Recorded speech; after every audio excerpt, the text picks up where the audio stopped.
Sick. Okay, take a seat. All right, so this is gonna be mounting, right? It's a very standard protocol for a lot of different parts of like brain or whatever that you might need. So because we're doing brain stuff, so these are like our little thingies where we like freeze them in, right? And then we're gonna use OCT to mount them. So it's basically just called optimal cutting temperature. So when it's warm, it actually stays like this. When you freeze it, it actually starts to solidify. It becomes solid. So that's gonna be, you can see it. So you'll see it right now. But basically, this is clutch because when we do the sectioning, so when we cut the brains like 20 microns thick or thin, we actually need it to stay like the actual instrument is under like negative 20 degrees Celsius. So you have to have your hands in and cut at that temperature because otherwise this melts. And we want to preserve the tissue. So right now they're sitting in sucrose, 30%. So at first, like, you'll know they're ready when they sink, because when I first threw them in, they like floated. So give it a couple days, they get super saturated and they get very like squishy, but also like just helps minimize any damage when we cut. Because if it's still gooey, then and there's a lot of blood, then they might mess up. So basically, I'm just gonna like show you what happens. So this works. Just kind of like want to dump out all the stuff, and then I put the pad down because it gets really messy. And you just gotta keep like chem wipes around or some kind of like towels to like hold them. I'm ready just to stay. So you just kind of just drop it off. Ooh, and there you go. All right, so that's your brain. So this is for one protocol, right? People do this with spleen, with like lung. Sam uses like arteries from the lung. So it's like you can do mount with anything. So that's what it looks like. Oh, you know. But anyways, so right now you kind of just pat it down a little dry, right? You get the chem wipe. This chem wipes absorb all the like liquid out. Just kind of play with it, right? And you get it out. So right now, if you actually like can feel it, it's a little squishy, like, which is weird because the brain is normally just fatty, but because of the PFA and because of the sucrose, now it's like, hey, it's usable, right? It's not as squishy. It keeps it solid. It keeps its form. Because if we cut and the tissue is like not at the right temperature, or it's like too saturated with like fatty stuff, it will actually slice the tissue. So you actually can't get a good slice. So what you're gonna do is that once you get this out of the way, you're actually gonna lay this down and you're gonna actually slice it. So grab a blade.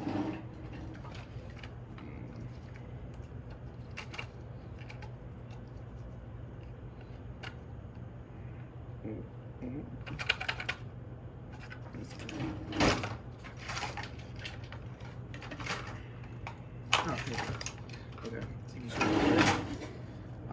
You can use that, but it just makes it easier. So what you're gonna do is that we're looking for the brainstem, right? So I'm just gonna put it up here. So right, this is brainstem. Right there. That's brain, spinal cord, right? That's the whole spinal cord comes up, becomes like the brainstem right here. That's the cerebellum right there, the next part, and then it's obviously cortex and hippocampus. So we're only focused from here down. So what we're gonna do is we're just gonna actually cut all this off. But the thing is, what's her face actually wants this part. So I might just like for this one I'll save it for her, right? So I'll just make 2 sections because she wants to do NTS, hippocampus, and then cortex. So hippocampus is inside the brain, and then cortex is the outside. So she wants to do that. So I was like, okay, I can just do this. I can probably just mount the whole brain for her. Right, so what's gonna happen is you get some OCT. Clear it out because it gets like bubbly and stuff. It's really sticky. So basically, you're just gonna fill it up, like halfway, and then basically just gonna. This should be able to fit the whole thing, right? Yeah, this should. So that works. Right. Boom. Perfect. So the thing here is that you gotta be careful because once you start sliding it, it starts moving around. So you wanna give yourself enough room on the brainstem. So don't cut it too short. So you want to have about that right there. So that looks great because you have about enough to play with because it's practice. So whenever you actually start a brain, you don't just go start cutting. You do some practice slides and you see how it's coming out, whether you need to readjust. So just keep it as center as you can and as high as you can. Because if your slice is too thin like this, then it won't actually cut. But if you have a little thicker, it actually cuts a little more smoother. So right now, it's because I only have it like halfway, it's gonna be like this thin. We don't want that. So if I actually look at the side, it's a little hard to see. But see how the way the brain lines up? So the brainstem will actually be lower at touching the bottom, and then work its way up. So it's kind of curves up, right, like that. Yeah. Right. So if you're looking from the side, it starts here, it's touching the bottom, and then it's gradually comes up, and then it becomes NTS, and then it's the rest of the brain. So you want to see that curve because when you first start cutting, like right now it's moving, so it'd be like super crooked. But you want it to be as straight as possible. So what's gonna happen is that when you have the initial part, you have plenty of time to see. So when you're actually cutting, right? So when you have the slice, imagine this is a slice. The brain is gonna be like down here. So I'm like, okay, cool. I know I'm starting. And then as you start cutting through it, the brain stem will actually start to come up into the middle, and then it'll start to fan out. And that once it looks like a heart and has that like more round, like kind of like that, a little white, like that, literally like this, it looks like a beautiful heart. That's when you're in the region. That's when you start. So you can actually look closer and look at like anatomical features, but sometimes they're not all there. So what I've learned is to look at shape, because shape's faster.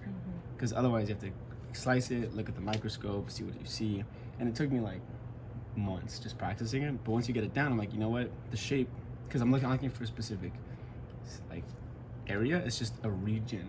So the NTS has like 400 microns or something of length from this to like that. So once you go too far and you start seeing the cerebellum come out, then you know you're too far, right?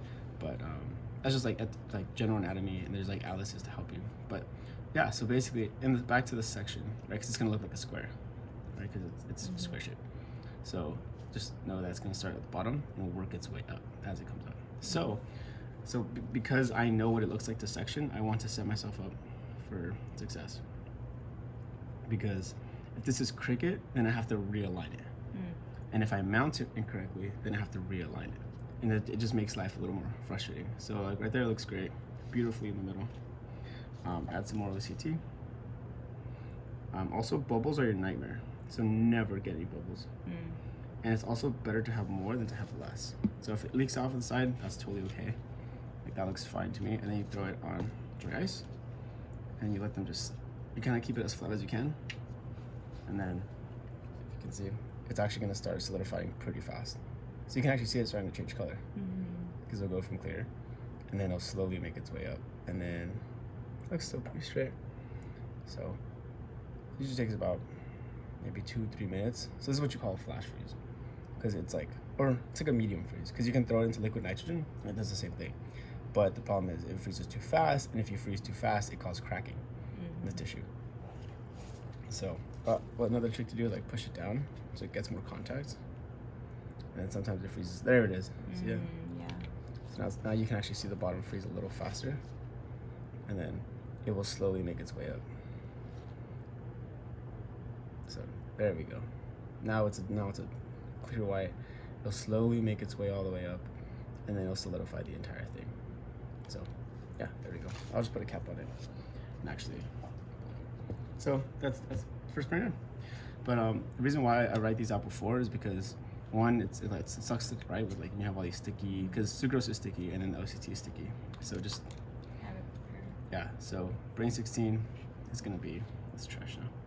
So brain 16 is gonna be brain 16. And see, I'm gonna write all these down right now on my actual log, so I know brain 16 IP, because it's intraperitoneal, and this is the drug. So, and this is like with the Omara's page. So this is Omara's project. And yeah, and that's basically what you do. And then you're just gonna go through the same thing. You drop it out. This one isn't as good. This one actually is a little bit mushy still. Like you can kind of look at it. Yeah. And I also cut off half the cerebellum because I was like, well, I don't need it, right? But so kind of flip around. After it. So this brainstem's a little long, so I'm actually gonna cut it. See that? So like, that's great for practice, but I'm like, I don't need practice. I don't, at least. So I know for me, I want to have around the same amount of tissue to start with. That way I can know, oh, okay, it's gonna take me about 10 rotations to like get to that, typically the area of interest. So it just kind of helps minimize any variables, because if you keep it straight, if you keep it nice and solid, then you can cut stupid fast. Like I can get these all done in like 2 hours if all of them work out perfectly. The problem is there's things like fracking and cutting, and like sometimes the machine is a little too warm. So we cut at negative 25 degrees, even though the standard's 20.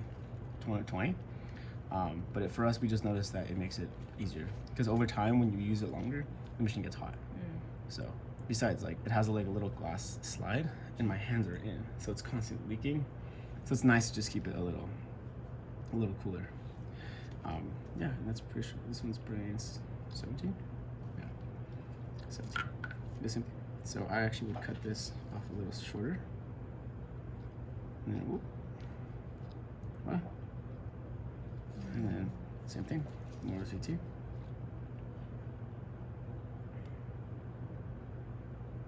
can either fill it up halfway or do the whole thing. It doesn't really make that big of a difference. But because it's usually bigger, the smaller ones I usually do it all the way to the top. But this one's a little bigger. But it just makes it easier because then there's no bubbles caught. Because normally if you go like halfway and then add more, it risks more bubbles in the actual bottle. And then once there's bubbles actually cause like a space to skip, so it doesn't cut perfectly down the middle. So it actually messes it up. So yeah, there we go. It's pretty straight. You look at it, it's pretty centered, right? You don't want to have it all the way to the back either, because that means you have to cut through all of it. Okay. So you want it to be close, but not like too close, like touching. It's like that's just about there. So okay, that's pretty close. Ooh, that looks much better. So I want to keep it kind of towards the center, not too far back, but because you're gonna be cutting this way. So the reason why I have the tape on this side is because I cut from this side up, because I know once it's frozen, that's not done yet. But once it's frozen, you actually won't be able to tell which direction's which. So I put the tissue on this side because I know this is brainstem side, so I can cut that way. I've actually made the mistake of cutting like this way. Okay. But it doesn't matter, it still gets me to where I'm at. The problem is it took me longer because I had to cut through the rest of it. So like that was like a stupid mistake on my end, but because I was like, oh, I know what I'm doing, it was fixable. And cyosectioning is fun, it just takes a lot of practice. So definitely look at that arch. It's like really good. Yeah. You can actually see like, which is good. That's what you want to see. I might have to push it down a little lower. That's why you have to be careful with putting too much to begin with, because it'll like float too high. But you want enough curve, but not enough to stick out. And then, yeah, I'm gonna stack them up. And this one actually looks pretty good now. Like it's starting to slowly freeze. Yeah. So it just needs a couple more minutes, and then it'll completely freeze over. Sometimes with these, you might have to add a little more to the top, just because like you don't want any tissue exposing, because it's also preservative, so it helps keep it viable. So the problem is when you like leave them in the fridge with the -80, they only last for like 6-7 months, right? Like because once you cut them, what you could do is like cover it up with OCT again, let it freeze, and then it's like safe for another couple months. But for me, I'm single use. Once I cut what I need, I toss it, because there's no point of having brains that I'm like, oh, they're for practice, but I'm like, they're not viable anyways. So like I actually like to cut fresh, so that's me. So I actually don't save these anymore, because otherwise it just keeps storage up, and then we're like, oh, we'll use it later, and we never do, because it's like, well, if you want to practice brain, I can just do another animal, just just that way you can have it fresh and you can practice with real tissue. Otherwise it's fake. But yeah, that's pretty much it. Yeah, I don't think there's anything else. Yeah, that's basically mounting, but it's just a lot of technical skills of like getting used to it. And yeah, some brains will be like kind of bad, and it's okay to toss them from here, because I realized like, oh, like the brainstem isn't all there, or the brainstem got like sliced, or it's too short, or it's like cutting into, like there's a slice on the NTS, so it's like I don't want that, so you just trash it. So thankfully with this project is that there's like a whole litter, so there's like 14 brains, so it's like, and they're all the same thing, so I don't need to have all of them if I need to. So I'll do my best to like save them for practice for now that people are gonna start training on this. Like Tyler's gonna try it next week, and then Benita needs some. So I'm like, oh, you can practice on these because I only need about 4 of them, and you can have the other 4, right? So yeah, that's basically freezing.